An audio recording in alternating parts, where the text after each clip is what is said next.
ጂያን አሊያ ህይወት ውስጥ ከገባሽ ጊዜ ጀምሮ በጣም ብዙ ለውጦችን እያሳየ ነው። እናቱ ሰዳከት በጣም ስጋት ውስጥ ናት። ምናልባት አሊያ ከዚህ የበለጠ ነገር ጂያንን እንዳታስደረገው። ጂያን በአሁኑ ጉልበቱ እየላላ ቀስ በቀስ ጥንካሬው እየቀነሰ እየመጣ ነው ያለው። ጭራሽ ለሻይን የአባቱ መሬት ግማሽ ቀጠናውን አሳልፎ ሊሰጠው ሻይንን ጠይቆት ሻይንም እሺ ብሏል። ነገር ግን የሻይን ፍላጎት በዚህ ብቻ አይበቃም። ሻይን የጂያንን ስልጣኑን ሙሉ ለሙሉ መንጠቅ ነው የሚፈልገው። ጂያን በአንድ በኩል ደግሞ በአሊያ ምክንያት ከእሁር ጋር ሁሉ ውስጥ ተጋብተዋል። ከእሁር ጋር እንደዚህ ፊት ለፊት መፋጠጡን ያልወደደችው ሰዳከት የሆነ አስፈሪ ነገር እየመጣ እንዳለ እያሰበች ነው። ዛሬ ምሽት ደሚር በድንበር በኩል በኮንትሮባንድ የሚያዘዋውረው አደገኛ እጽ እንዲሁም መሳሪያ አለ። ጂያን ይህንን ቶሎ ብሎ ለማቋረጥ እየሞከረ ነው። ቶሎ ብሎ እንዲያዝ ሊያረግ ነው። ከዛ ካያ ወደ ቦታው ሄደዋል። ከነ ከድር እንዲሁም ሙዛፈር ጋር በመሆን አንድ ላይ እየመጣ የነበረውን ትልቅዬ መኪና እንዲይዙ ያረጋቸዋል። አንድ ላይ እየያዙት በአንድ በኩል ደሚር ደግሞ ስልክ እየተደወለለን ነበረ። መጣን ደርሰናል እያሉት ብዙ እየተደሳሰተ ነው። በአንድ በኩል አባቱ ነዲም ዝም ብሎ ይከታተሏል። አባዬ ጠብቅ ጠብቅ ብቻ እያለው ነው። ነገር ግን በደቂቆች ውስጥ ነበር በቀላሉ እነ ካያ መኪናውን አስቆመው እንዳለ የዘረፉት። ቶሎ ብለው ወደ ራሳቸው መጋዘን እየወሰዱ ነበረ። ጂያን ስልክ እየተደወለለት አዳዲስ መረጃ እየሰማ ከተወሰነ ደቂቃ በኋላ ወደ ክፍሉ ሲመጣ አሊያ ከልጇ ጋር እሱ ክፍሉ ውስጥ ተቀምጣ ፊልም እያየች ነበረ። ነገር ግን ሁለቱም አሁን ደካክሟቸዋል፣ ተኝተዋል። ጂያን ቀስ ብሎ መጣ፣ አያቸው። ከዛ ፈገግ ብሎ ወደ አሊያ በደም ተጠጋ። ቀስ ብሎ እየጠራን ነበር። አሊያ እያለ መጣራት ጀመረ። አሁንም እያያን ነው። ከዛ ሰው እንቅልፍ ወሰደኝ እንዴ በጣም ደክሞኝ ነበር ማለት ነው ትሏለች። ቀስ በይ ቆይ አንዴ ጂያንን ላንሳው እያላን ነበር። አትቀሰቅሰውም ትሏለች። ችግር የለም እያላት ከተኛበት ከሷ ላይ አነሳው። ከዛ በቀጥታ ወደ አልጋው እየወሰደው ነበረ። ከዛም በኋላ አልጋው ላይ ወስዶ እያስተኛው ነው። ተንበርክኮ አልጋው ላይ ወጥቶ ካስተኛው በኋላ አሊያንም ብትሆን ነይ አንቺም ተኝ ደክሞሻል፣ ተኝ ረፍት ማድረግ አለብሽ እያላት አልጋ ውስጥ እንድትገባ እያረጋን ነበረ። እሷም ብትሆን አልጋ ውስጥ ገባች። ነገር ግን ከጂያን ክፍል ስትወጣ ስልኳን ሶፋ ላይ ረስታው ነበረ። አሁን ወደ አልጋው ከወጣች በኋላ በደንብ እያለበሳቸው ሁለቱም እናትና ልጅ መተኛታቸውን ቀጠሉ። ጂያን ወደ ክፍሉ ተመልሶ እንደገባ ወደ ውስጥ ስልክ ይደውልለታል። ስልኩን ከነሳ በኋላ ምን ላይ ደረሳችሁ እንዴት ሆናችሁ ብሎ እየጠየቀ ነበረ። ጂያን ሁሉም ነገር ተስተካክሏል፣ በመጨረሻም እንዳለ ንብረቶቹ ወደ ራሳችን መጋዘን ገብተዋል፣ ምንም ችግር የለም እያሉ ነበረ። ከዛ ጂያን ስልክ እያናገረው ድንገት የአሊያን ስልክ ሶፋ ላይ ተቀምጠው አየው። ነው ጥሩ በቃ እሺ ኑ በቃ ኑ ችግር የለም እያለ ጂያን ስልኩን ዘጋው። ከዛ ቶሎ ብሎ ደንገጣልና የአሊያን ስልክ እያነሳው ነበረ። ውስጡ ምን እንዳለ ያጓጓው ጀመር። ከዛ ቀስ ብለው ወደ ሶፋው ተጠግቶ ስልኩን እያነሳ ሊከፍተው ሲሞክር ነገር ግን ፓስዋርድ አለው። ፓስዋርዱን አያውቀውም። ግራ ገባው። በፍጹም መክፈት ስለማይችል ስልኩን ሊመልስላት ወደ እሷ ክፍል ደግሞ እየመጣ ነው። ከዛም በኋላ ወደ ውስጥ ገባ። ወደ ውስጥ እየገባ ወደ እሷ እየቀረበ እንዴት ይሁን ስልኩ ፓስዋርዱ እያለ ዝም ብለው እየተመለከተ ሊገምት አሰበ። ሊገምት ብዙ እያሰበ እያለ ለማስታወስ ሲሞክር ድንገት አሊያ መቃዠት ጀመረች። እባክህ ተወኝ እባክህ አቁም እባክህ በጣም ፈርቻለሁ፣ ልጄን ይወስዱብኛል፣ እባክህ አቁም እያለች ነበረ። ከዛ እሱ አሊያ እየቀዠሽ እኮ ነው እያለ ነበረ። ከዛ ባነነች። ውሃ ልስጥሽ ቆይ እያለ ውሃ እየሰጣን ነበረ። ትንሽ ጠጪ ብሎ ዝም ብሎ ይመለከታታል። ግን ደህና ነሽ እያለ ነበር። ደህና ነኝ ትለዋለች። ጥሩ በቃ እሺ መልሰሽ ተኝ በቃ ደህና ደሪ ብሏት በቀጥታ እየወጣ ነበረ። አሊያ በቀጥታ ልጇን እያቀፈች ነው። የሚያስፈራ ህልም እያየች ነው። በሌላ በኩል ደሚር የተፈጠረውን ነገር ደውሎ ነገሩት። እያበደ ነው። ሚይዘው የሚጨብጠው ሁሉ ጠፋ። ምን እያላችሁ ነው ያላችሁት? ምን ነው የምትሉት እናንተ? ምን ማለት ነው ተዘረፍን ማለት ምን ማለት ነው አልገባኝም እያለ እየጮህ ነበር አቶ ደሚር። እኛም አልገባንም። ድንገት መንገድ ላይ ነበር መንገዱን ዘግተው ሲሉት የማትረቡ ናችሁ፣ አትረቡም እናንተ፣ ስልኩን ዝጋው እያለ መጮህ ጀመረ ደሚር እያበደ ከአባቱ ቢሮ እየወጣ ጂያን አጠፋለሁ ሰራላለሁ እያለ ሲወጣ አባቱ ገርሞት ያየዋል። ከዛ ድንገት ዘሪንን አገኛት። ዘሪንን ሳያት ገና አትደሰቺ ይሄ ጨዋታ አላበቃም እናንተ አልቦራዎች፣ ቆይ አሳያችኋለሁ ሁላችሁንም እያለ እየወጣ ነበረ። ዞር ብላ ታየዋለች። አባቱም ቢሆን የደሚርን ሁኔታ እየታዘበ እየሳቀ ወደ ውስጥ ይመለሳል። ደሚር በጠዋት አልበረደለትም። ወደ ጂያን ቢሮ መጣ። ገና ከበሩ እየገባ ብዙ ወንዶች አጅበውት ነበር የመጡት። እነ ሙዛፈርና ከድር ደሚርን ብቻ አስገብተው ወንዶቹን እንዲቀሩ እያደረጓቸው ነበረ። ደሚር ወደ ውስጥ ሲገባ ጠበቃው ጂያን እንዲሁም ካያ እየጠበቁን ነበረ። ካያ ቆሞ ይንጎራደዳል። ከዛ ደሚር ምሮ ከኔ የምፈልጉት እናንተ ሰዎች ምሮ የምፈልጉት ሲል ነበረ። ከዛ ጂያን ተቀመጥ መጀመሪያ ተቀመጥ ሲለው ነበረ። የታል ንብረቴን ተናገር በማለት እየጮኸ ነበር። ደሚር እኮ እኛ ችግር አንፈልግም ተቀመጥ እናወራ አለው። ከዛ ደሚር ተቀመጠ። ይኸውልህ ጂያን ለዚህ ላረካው ነገር ዋጋ ትከፍልበታለህ፣ ሂሳብን ታወራርዳለህ ሲለው ነበረ። አፈን ዝጋ እባክህ። ሲጀመር እኛ እኮ ለፖሊስ እኮ ሁሉን ነገር እኮ ማስረከብ እኮ እንችላለን እኮ ማንንም ብለህ ነው የምታስበው ሲለው ነበር። ዝም በል እባክህ አንተ ራስህ እያለ ደሚር ይጮሃል።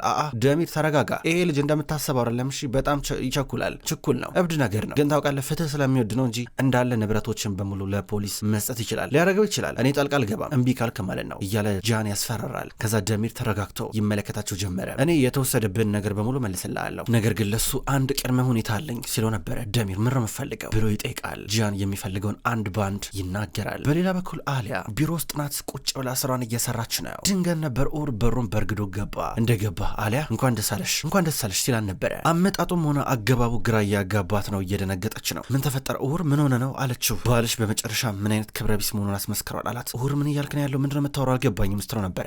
ከሆስፒታሉ ተባረረ ያለው እንኳን ደስ አለሽ። እንግዲህ ነገር ግን ይሄ በዚያ አይቀርም ጂያን አልቦራ ዋጋ ይከፍላል። በጣም የሚያም ዋጋ ነው የሚከፍለው ብሏት ወጣ። ከዛ እሷ ተናደደች። ቶሎ ወደ ጂያን እየደወለች ነው። ስልኳ አልሰራልሽ አላት። ከዛ ቶሎ ብላ ከቢሮዋ ወጣች።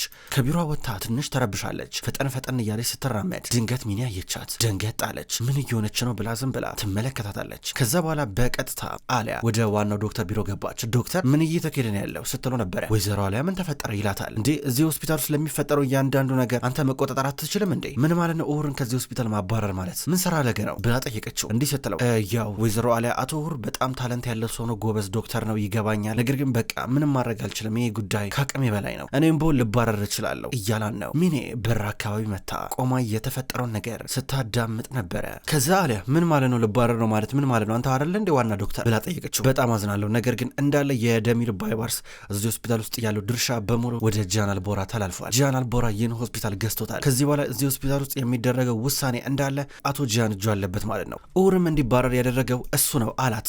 ደነገጠች። ሚኔ የሰማችውን ነገር ለማመን ከበዳት። እነ አሊያ ካሉበት ቢሮ እየራቀች ነበረ። አሊያን ብትሆን ግራ እየገባት ተመልሳለች። ከዛ መልሳ ወደ ጂያን ስልክ ሞከረች። ስልኩን አነሳው። ምን እያረክ ነው? ቆይ አንተ ያለው ምን ማለት ነው? ኡሁርን ማባረር ማለት ምን ማለት ነው? ምንም እየገባኝ አይደለም ስትሮ ነበረ። አይ በኡሁር ምክንያት እኮ አይደለም ላንቺም ብዬ ነው አሊያ፣ ገባሽ አይደለ? ላንቺ ደህንነት ሲባል ነው አላት። እንዴት ነው እንደዚህ የምታስበው? ቆይ አንተ አለችው። ይኸውልሽ ደሚር ጋር መስራት አትችይም አይደለ? ስለዚህ ነው ሆስፒታሉን ገዛሁት ላንቺ ብዬ እኮ ነው አሊያ፣ ላንቺ ብዬ ነው ይላታል። እኔን አላምንም ትሏለች። ምን ሆኖ ለማመን ይከበደሽ? እንደውም እኮ ሁኔታዎች እኮ ላንቺ እኮ ምቹ እኮ ናቸው፣ ተረጋግተሽ ምንም ሳይፈጠር ትሰሪያለሽ አላት። እኮ ታዲያ ኡሁርን ማባረር ምን ማለት ነው? ምን ማለት ነው አለችው። ሚስቴ አጠገብ እንዳትደርስ ብዬው ነበር፣ እሱ ግን ተቀለበለበ፣ አባረርኩት። የሆነው በቃ ውጤቱን ይጋፈጣታል፣ ገባሽ አይደል አላት። ይኸውልህ ሲጀምር እሱ አልቀረበኝም። ጂያን ምን ነክቶ ነው? ቆይ ምን ሆነ ነው አለችው። አሊያ ብዙ ነገር እንዳውራት ታርጊ፣ ብዙ ነገር እንዳውራት ገፋፍኝ ባክሽ እያላን ነበረ። ተናዳ ስልኩን ዘጋቸው። በሌላ በኩል ጂያን ከተወሰኑ ሰዓታቶች በኋላ ወደ ቤት መጣ። ወደ ቤት እየመጣ ስለ እናቱ ሁኔታ እየጠየቀ በአንድ በኩል ደግሞ ደሚር ንብረቶቹ እንዳለ ተመልሰውለታል። ደስ አለው። ምንም ቢሆን ምንም ዋናው ነገር እንዳለ የገቡት እቃዎች በሙሉ እጄ መግባታቸው ነው ቁም ነገሩ። ከብዙ ሀሳብና ጭንቀት በኋላ በመጨረሻም እጄ ገብቷል፣ ፈጣሪ ተመስገን እያለ እቃውን ወደ ጫነው መኪና ተጠጋ። እቃውን የተጫነው በአልጋ ነበረ፣ የብረት አልጋዎች ውስጥ። ከዛ እዛ ስር እጽ ተደብቀዋል። ከዛ በኋላ ደሚር ወዲያው ነበረ እስኪ ይሞከር እያለ በሆነ ስለታማ ነገር ቀጥታ አልጋው ላይ የተደበቀውን ፍራሽ የሚመስለውን በላስቲክ የተጠቀለለውን ነገር እየቀደደ ከዛ ከውስጡ ዱቄት መሳዩን እጽ እያወጣ ነበረ። ከዛ በያዙ ጭቤ ወጋ እያረገ በምላሱ ይቀምሰው ጀመረ። ቀመሰውና ባይል ወደ መሬት እየተፋ ነበረ። ምንድነው ይሄ እያለ ሌላም እየሞከረ ነበረ። ወደ ሌላም የብረት አልጋ ጠጋ ብሎ እየቀደደ ካሉት እጾች አንደኛውን ከፍቶ እየሞከረ በምላሱ ሲቀምሰው ዝም ብሎ ባዶ ዱቄት ነበረ። ምንድነው ይሄ? ባዶ ዱቄት እኮ ነው። እንዴት ይዛችሁ ትመጣላችሁ? እናንተ ያማችኋል እንዴ? እያለ ሁሉንም ተራ በተራ በጥፍ እየተማታ ነበረ። ደሚር አበደ። ከዛ ተናዶ እየወጣ ነበረ። ጂያን ሰራላለሁ እያለ ከመጋዘኑ ሲርቅ፣ ነገር ግን ጂያን እንዳለ እጾቹን በሙሉ ወስዶበት አሁን ከድር ነዳጅ አርከፍክፎ እያቃጠለው ነበረ። ሰዳከት አሁንም ቢሆን የጤና ሁኔታ አስጊ ሁኔታ ላይ ደርሰዋል። አሁን እሙ እንዲሁም ፓኪዝ ያጠገቧ ነበሩ። ውጡ እያለቻቸው ነው። ልጇን ብቻውን ማናገር ትፈልጋለች። ናሬም ነበረች። አንተ እንዴት ነው ግን የምታስበው? እቺ ልጅ በቃ ቀየረች ማለት ነው። እኔንማ በቆመ ትቀብረኛለህ እንጂ ያ መሬት በፍጹም አትሰጥም። እሺ መሬት አይከፈልም። እየሰማኝ ነው አይደለ? ጂያን ሀሳብን ትቀይራለህ። ምን እያረክ ነው? ቆይለው እሺ ለምንድነው ከኡሁር ጋር የምትጣላው? እሱን ሰውዬ ለምንድነው ነገር የምትፈልገው? ቢናገርስ ስትሉ ነበር። እማዬ አይናገርም ችግር የለም ይላታል። ስሜት የማይሰጥ ነገር ነው እያሰብክ ያለው። እቺ ሴት ጭንቅላትን ለመናን እየተቆጣጠረችው ነው አለችው። እማዬ ከአሊያ ጋር ምንም ያገናኘው ነገር የለም፣ ግን እባክሽ እኔም የትዕግስት ልክ አለኝ፣ እባክሽ ስለዚህ ጉዳይ መጨቃጨቅ የለብንም ብሏት ወጣ። ሰዳከት ተናዳ ታየዋለች። ነገር ግን በጂያን የተባረረው ኡሁር በጂያን እልህ ይዞበታል። ዋጋ እንዲከፍል ሊያደርገው ነው። በመጨረሻም ወስነዋል። አሁን ወደ አንድ ጭር ያለ ቦታ ይመጣና ወደ አሊያ ይደውላል። አሊያ ስልኩን ብሎክ አድርገው ነበር። በሌላ ቁጥር ነው ይደውላት። ሄሎ ማን ልበል ትላለች። አሊያ እየሰማሽ ነው? ኡሁር ነኝ ሲላል ነበር። እሺ ኡሁር ምን ላድርግ ስትለው ነበር። አሊያ ተገናኝተን ማውራት አለብን በአስቸኳይ አላት። አይ ምንም የምናወራው ነገር የለም፣ ሁሉም ነገር አብቅቷል። እንግዲህ እኔ ጂያንን እንዲመልስ ብዙ ለምኜዋለሁ፣ ጠይቄዋለሁ፣ ግን ነገሩ ከአቅሜ በላይ ሆነ። በጣም ይቅርታ አለችው። እኮ የምናወራው ነገር አለ እንገናኝ አላት። ከዚህ ውጭ የምናወራው ነገር ከሌለ ለምን እናወራለን አለችው። ጉዳዩ ስለ ልጅሽ ነው አላት። እንዲህ ሲላት ስራዬን ልጨርስና እመጣለሁ አለችው። እሱም እጠብቅሻለሁ እያላን ነው። በሌላ በኩል አንድ ሴት ከኢስታንቡል በቀጥታ ወደ ሚዲያት ማርዲን እየመጣች ነው። አልቦራዎች ወደሚኖርበት ግዛት እየቀረበች ነዳጅ ትጨርሳለች። ወደ ማደያ ተጠጋና ማደያውን የሚቀዳ ወንድ ምን ያህል ይቀዳ ብሎ ይጠይቃን ነበረ። እስኪ ከዚህ አልቦራ ለመሄድ ምን ያህል ሊትር ያስፈልገኛል ብላ ጠየቀችው። 3 ሊትር 5 ሊትር እያለ ይነግራታል። ከዛ እሷ ቀዳው እኔ እንግዲህ ገንዘብ የለኝም ምንድነው ምን ትፈዛለ እያለች ገና ካሁኑ እየተተናኮለችውና እያሽኮረመመችው ነዳጁን አስቀዳች። ትንሽ ፈጠን ትላለች። ከዛ መልሳ መኪና ውስጥ ገባች። የመኪናውን ሬዲዮ ከፍታ በሙዚቃ እየተዝናናች አብራ እየዘፈነች ነበረ በቀጥታ ስትሄድ ነበረው። በአንድ በኩል ደግሞ ጂያን እናቱን ወደ ሆስፒታል አብሮ እያደረሰ ነበረ። ዛሬ ሰዳከት ምርመራ አለባት። ከዛ አብረው እንደዚህ እየሄዱ እያለ ድንገት እች ሴት ወደ ማርዲን እየመጣች የነበረችው ቀጥታ መኪናዋ ለትንሽ ከነጃን ከነበሩበት ጋር ሊጋጭ ነበረ። ትንሽ ተጨራረፈ። ከዛ ነከድር ወጡ። እመቤት እባክሽ መኪናውን አስጠጊ እያየሻ ነጅም እንዲ አላት። እመቤት ምን ሆነ ነው አንተ እመቤት ትላለ እንዴ ሰው እንደዚህ ታዋርዳለ እንዴ ስትለው ነበረ። ከዛ ሙዛፈር እየወጣ የኔ እመቤት ዝም ብለሽ ላያችን ላይ ወጣሽ እኮ እስከነ መኪናው አላት። ገና አንተ ላይ ወጣባለሁ ምን ታመጣለ አለችው። ትንሽ ስትፈጣጠንባቸው ግራ ገባቸው። ጂያንና ሰዳከት ደሞ ችብድ ማናት ብለው በውስጥ ዝም ብለው ይታዘባታል። ከዛ በኋላ ሰዳከት ወጣች። አንቺ ምንድነው ችግር የመፈጥርብን ብላ የጮች እሷን ብትሆን ተናገረቻት። ቀላል ሰው አልነበረችም ሰዳከት። ከዛ አጠፋሻለሁ ብላ ስትጮህ በአንድ በኩል ነው ሙዛፈርና ከድር ይገላግላሉ።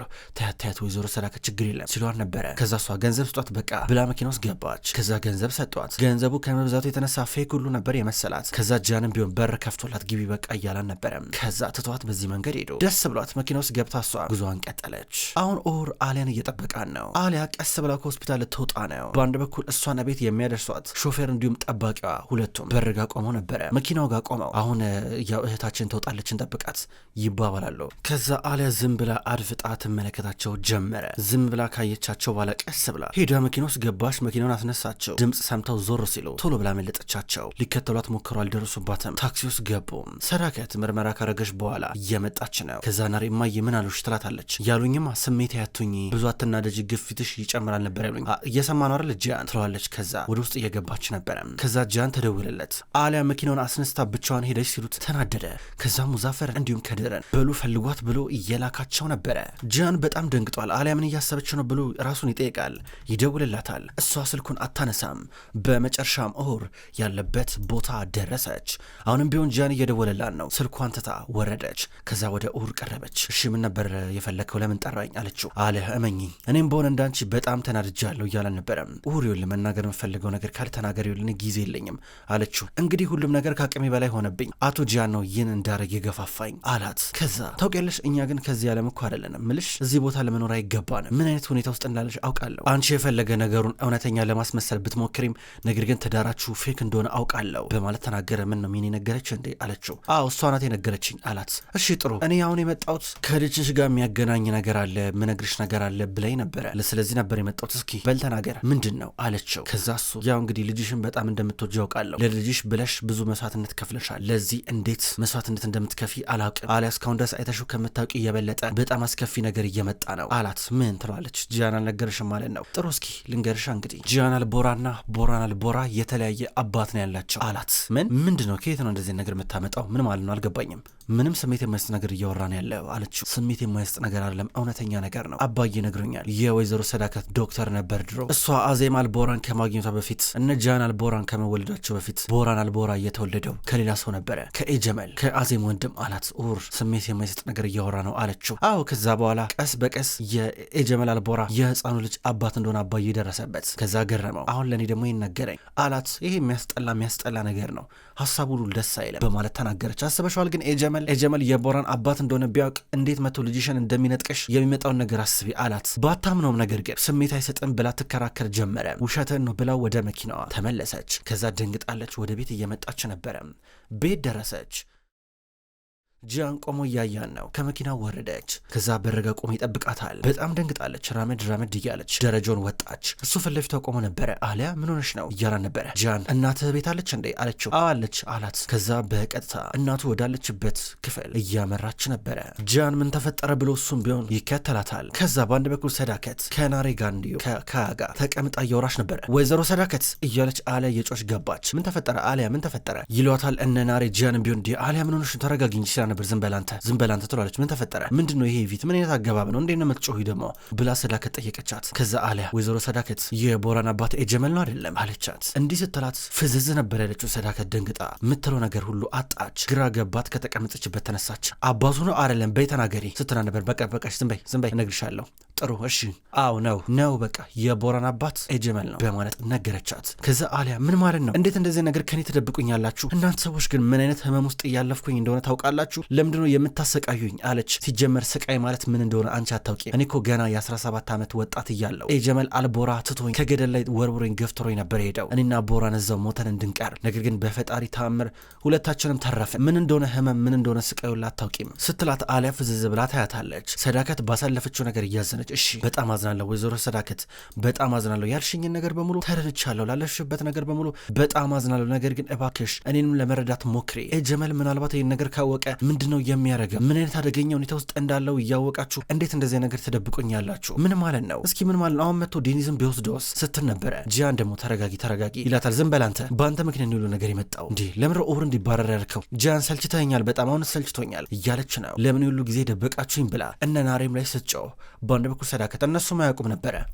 ነበረ ቅርብ ጊዜ ነበር የነገርኳቸው በማለት ተናገረች። ከዛ አሊያ እና ኤጀመል ያውቃል ስትል ነበር። አያውቅም ትላለች ሰዳከት። ቢያውቅስ አምላኬው የሚመጣውን ነገር ለማወቅ ለመገመት በጣም አስቸጋሪ ነው። አዎ አስቸጋሪ ነው የሚሆነው። ፈጣሪው ምንድነው የሚሻለው? ኡሁር እኮ ያውቃል። ኡሁር እንደሆነ መናገሩን አይቀርም። አዎ አይቀርም፣ ይናገራል። እንዴት ብዬ ነው ያኔ ልጄን የምጠብቀው ብላ ወጣች። ከዛ ጃን አሊያ እያለ ይከተላታል። ሰዳከት በአንድ በኩል እያዞራት መጣ። ጃን ወደ እናቱ ቀረበ። እማዬ ተረጋጊ ባክሽ እያላን ነበረ። ከዛ እሷ ነገሬ ነበረ ያንን ዶክተር ነገር እንዳትፈልገው አስጠንቅቄ ነበር፣ አንተ ግን ጆሮ ተደፈነ አትሰማኝም እያለችው መጣኝ ብሎ ወጣ። አሊያ ግን ወደ ክፍሏ መጣች። ከመጣች በኋላ ልብስ በተወሰነ መልኩ እያዘጋጀች ነበረ። ሻንጣ ውስጥ እየከተተች ነው፣ ቦርሳ ውስጥ እየከተተች። አሊያ ወዴት ነው ይላታል ጂያን። እንዳትይዘኝ ከዚህ በፊት ቃል ገብተልኝ ነበረ ለመሄድ ብትወስኝ አልይዝሽም ብላኝ ነበረ። አሁን ቃልን መጠበቅ አለብህ። እሄዳለሁ፣ ፓስፖርቴን ይዤ ከሀገር እወጣለሁ፣ ልጄን ይዤ እጠፋለሁ። ስማ እንደዚህ ነገር አደጋ እያለ እዚህ ለደቂቃ አልቀመጥም። በቅቶኛል። እሺ ይገባሃል? በቅቶኛል። ከዚህ በኋላ ምንም ነገር አልፈልግም። መጀመሪያ ሚኔ፣ ከዛ መርያም፣ ከዛ ደግሞ አሁን የጀመል ጉዳይ እምቢ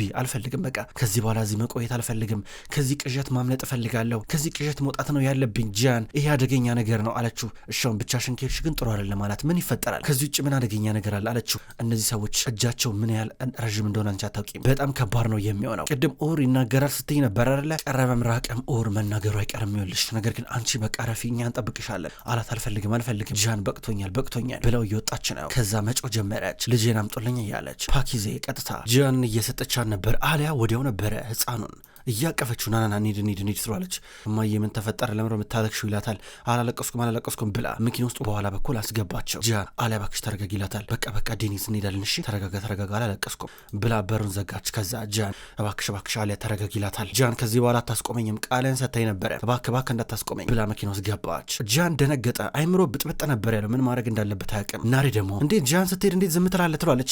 ናሬ ዝም በይ ቆይ ምን ማድረግ እንዳለብኝ አላውቅም። በቃ እሺ ሙዛፈር እንከተላት እንሂድ ይላቸዋል። መኪና ውስጥ ገቡ። እየተከተሏን ነበረ። አሁን አሊያ ወደፊት መኪናውን እያሽከረከረች የምታስታውሰው ኡር የነገራን ነገር ነበረ። ኤጀመል አልቦራ የቦራን አባት እንደሆነ ካወቀ ምን ሊከሰት እንደሚችል ነግሯን ነበረ። ይህን እያስታወሰች ፍዝዝ አለች። ዝም ብላ ማልቀስ ሆነ ስራዋ። በአንድ በኩል ህፃኑ ጂያን ደግሞ እማዬ ሽንት የመጣ መሽናት አለብኝ እያላን ነበረ። ዴኒዝ እባክህ ትንሽ ጠብቅ፣ እንደርሳለን ትንሽ ነው የቀረን ትለዋለች። እማዬ ምን ሆነሽ ነው? ቆይ ዛሬ እባክህ ሽንት መጥቷል፣ ውረድ ከመኪናው እያላን ነበረ። ብዙ ነገር እያሰበች አይምሯ ተበጠበጠ፣ ግራ ገባት፣ ተዋከበች። ከዛ ልጇን ለማረጋጋት ዞር ብላ እያየችው ወዲያው ዞር ስትል ድንገት መኪና እየመጣ ነበረ። ከሱ ጋር ልትላተም ብላ ለጥቂት መኪናውን መሪውን ስታሽከረክረው መሪው ከቁጥጥር ውጭ ሆነባትና ሄዳ መኪናውን ወስዳ ከጎማ ክምር ጋር እየተጋጨች ነበረ። ሄዳ ስትጋጭ ደነገጠች፣ እያለቀሰች። ልጇ ደግሞ እማዬ ምን ሆነሽ ነው? ቀይ ዛሬ እያለ ነበር።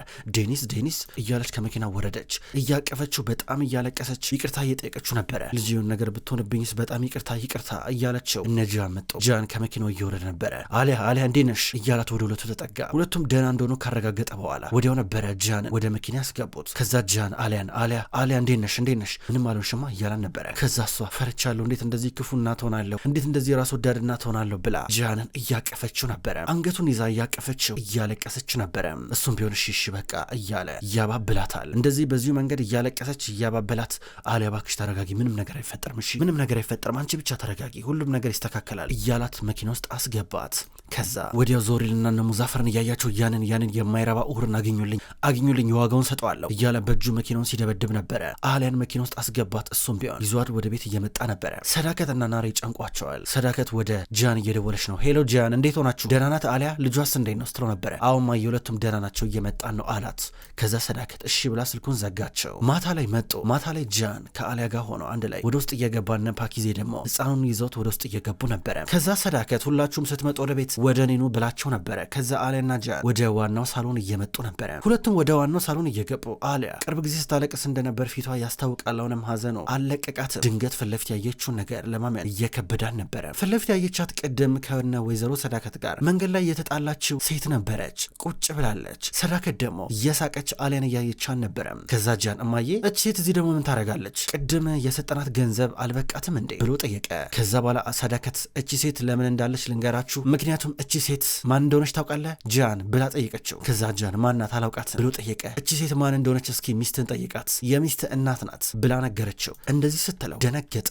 አሊያን ብትሆን ክው ብላ ፊት ለፊት የቆመችውን ሴት እያየቻን ነበረ። ጂያን የሚያውቀው እናትና አባቷ በልጅነቷ እንደሞቱባን ነበረ። ይህን ነው ለቦራንም ለጂያንም የነገረቻቸው። አሁን ጂያን ብዙ ጥያቄ እየተፈጠረበት አሊያ ብሎ ይመለከታታል። እሷን ብትሆን እንባ እየተናነቃት ስታየው ነበረ። ወይዘሮ ሰዳከት ግን ፈገግ ብላ ነበረ የአሊያን አይን ስትመለከት የነበረው። ምን ብላ እንደምትመልስ መልሷን ትጠባበቃለች።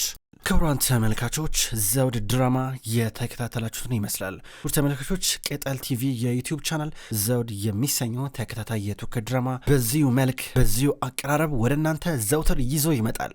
ዘውድ ድራማ ከተጀመረ እነው በርካታ ክፍሎች ተቆጠሩ። እስከ ድራማው ፍጻሜ እስከ መጨረሻዎቹ ክፍል ድረስ አብራችሁ እንድትቆዩ በትህትና የምጠይቅ ይሆናል። ሁሉ ጊዜ በኮሜንታችሁ በላይካችሁ የምታበረታቱኝ ውድ ክቡራን ተመልካቾች ከልቤ አመሰግናለሁ። በቀጣይ ተከታይ ክፍሎች እስከምን ገናኝ ድረስ በያላችሁበት መልካም ቆይታ ይሆን።